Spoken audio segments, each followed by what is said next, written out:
한때 세상을 떠들썩하게 했던 경기도 법화 사건. 자, 이 법화를 김혜경 씨, 이재명의 부인 김혜경 씨가 마치 경기도 직원인 것처럼 공무원인 것처럼 펑펑 썼다 하는 건데, 그것도 법화를 쓰고 난 뒤에 그리고 마치 개인 카드를 먼저 결제하고 나중에 결과를 살짝 바꿨다.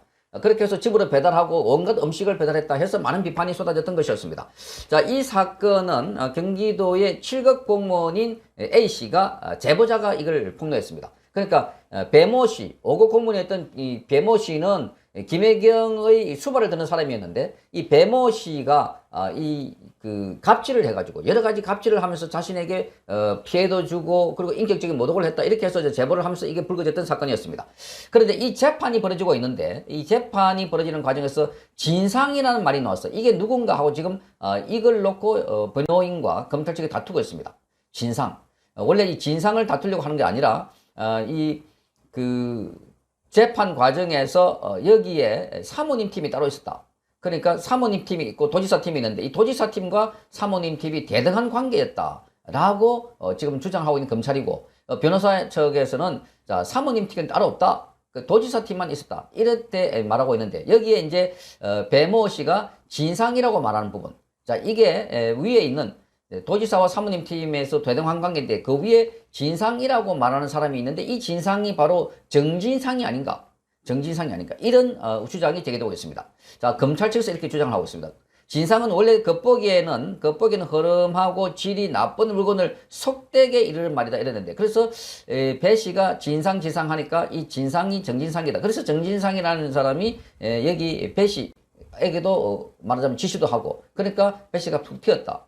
그러니까 이 도지사 팀과 사모님 팀이 대등한 관계에 있어가지고, 그래서 여기 김혜경 씨가 별도의 의전팀을 만들어갖고 법에도 없는 만들어갖고 부렸다 하는 것을 지금 검찰이 보고 있는데, 그러나 변호사 측은 그게 아니다라는 주장하는 과정에서 이 진상이 누구냐 하고 논란이 됐던 것이었습니다.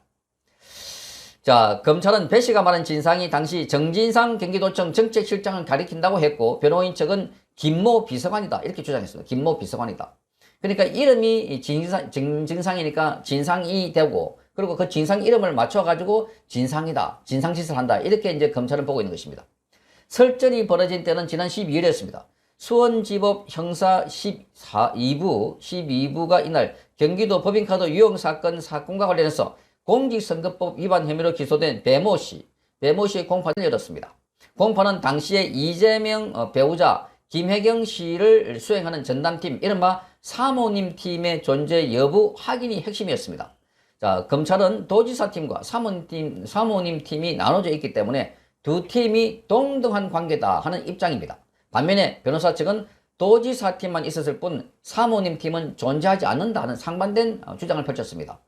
자, 그러니까 이 사모님 팀이 있어가지고, 그래서 불법적으로 지금 김혜경 씨가 이 공무원을 사적으로 이용했다, 이런 주장을 검찰 측에서 주장했는데, 재판부는 자, 이 다음 공판기를 잡는 과정에서 이렇게 말했습니다. 양측에 자, 추가로 하실 말씀이 있냐, 이렇게 물었고, 검사는 자, 변호인 의견 진술 중에 한 부분에 대해서 할 말이 있다, 이렇게 말했습니다. 그러니까 검찰이 되짚은 부분은 이 배 씨와 이 사건 제보자 간의 대화 녹취 파일 중에 이런 부분이 있습니다. 나도 진상한테 맨날 깨졌다. 이 배 씨의 말입니다. 진상한테 맨날 깨졌다. 당시 배 씨는 제보자와 서로 감정이 올라온 상태에서 대화를 했고, 이 배 씨는 제보자를 질책하면서 이 같은 말을 한 것으로 보입니다. 자, 검찰 측은 배 씨가 말한 진상은 당시 정진상 경기도청 정책실장이 아닌가, 이렇게 언급했습니다. 그러면서 김모 비서관하고 배 씨는 상하관계가 아니다. 그래서 변호인 측에서 자꾸 상하관계로 설정을 한다, 이렇게 말했습니다. 자, 이재명의 정보를 준 고 김문기 씨가 심적으로 부담을 많이 느꼈을 것이다. 심적 부담이 컸을 것이다, 이렇게 말했습니다. 이 발언은 자, 김문기 씨가 왜 극단적인 선택을 했느냐라고 검사가 물었을 때 나온 답입니다. 자, 그러니까 지금 이 김문기와 이재명과의 상관관계에 대해서 이 유동규의 말을 다시 들어보면, 자, 왜 그런 극단적인 선택을 했을까 하는 부분들이 맥이 잡히는 것 같습니다. 자, 이 유동규 성남도시개발공사 본부장이 이재명의 재판에서 고 김문기 전 처장에 대해서 이렇게 말했습니다. 대장동 의혹이 불거진 이후에 이재명 쪽에 정보를 많이 줬는데 오해를 살 부분도 있어서 심적 부담이 컸을 것이다, 이렇게 말했습니다. 오해를 살 부분이 있었다는 겁니다. 자, 오늘 서울중앙지법에서 열린 이재명의 공직선거법 위반 혐의 공판에서 유동규 씨가 한 적은 내용들입니다. 자, 이재명은 2021년 민주당 대선 후보 시절 방송 인터뷰에서 이 성남시장 재직 때는 김문기 전 처장을 몰랐다라고 허위 발언을 한 혐의로 지금 재판을 받고 있는 것입니다. 자, 유동규 씨는 검찰이 김문기 전 처장의 극단적인 선택에 대한 이유를 묻자 이렇게 답했습니다. 김문기 씨가 많이 몰렸던 것 같아 이렇게 말했습니다. 성남도시개발공사에서 김문기 전 처장의 배임 공범이라는 식으로 변상해야 한다고 말했다 이렇게 말했습니다.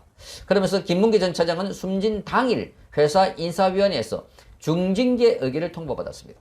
자, 검찰에서 대장동 사건 관련 참고인으로 소환돼서 4차례 조사도 받은 상태에 있다고 합니다.